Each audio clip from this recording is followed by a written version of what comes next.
So, mapagpalang umaga po sa ating lahat. Ako po si Aaron Steven R. Aquino and muli, welcome po ulit sa ating 365 Daily Devotions with Pastor Russell Ocampo.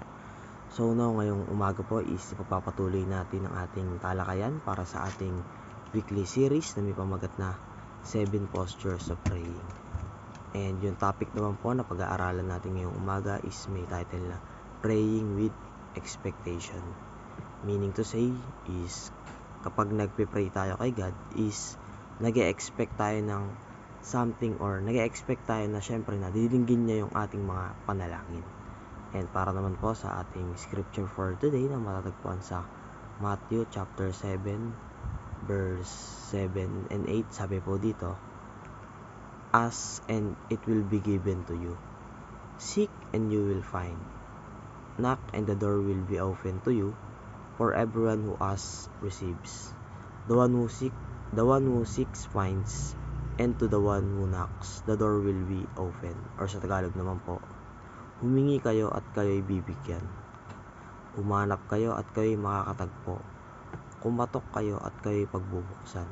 Sapagkat ang bawat humihingi at tatanggap, ang bawat humahanap ay makakatagpo, at ang bawat kumakatok ay pagbubuksan. And para naman po sa ating unang katuroan ngayong araw is God is not stingy. He is generous.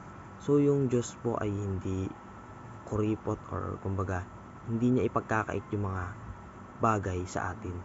So napaka generous po ng ating Panginoon sa atin. So ano man po yung mga bagay na inihiling natin sa Kanya is kayang-kaya niya itong ibigay sa atin kung ito po ay makakabuti sa atin. Ano pa man po yung ibinigay na niya nga yung kanyang bugtong na anak sa atin, which is si Jesus Christ.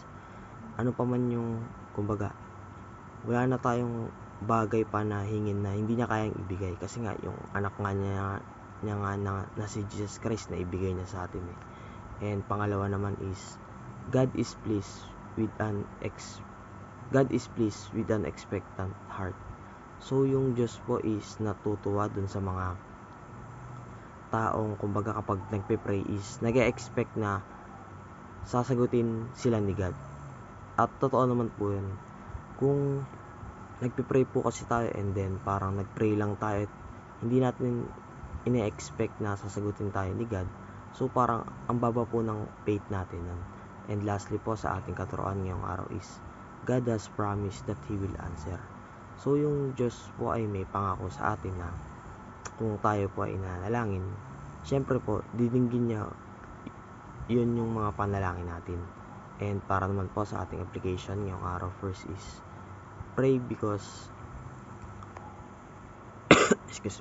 God answers prayers. So, mag-pray po tayo dahil alam naman po natin na yung mga prayer po natin ay makakarating at sasagutin po yun syempre ni God. Pangalawa naman is expect great things from God.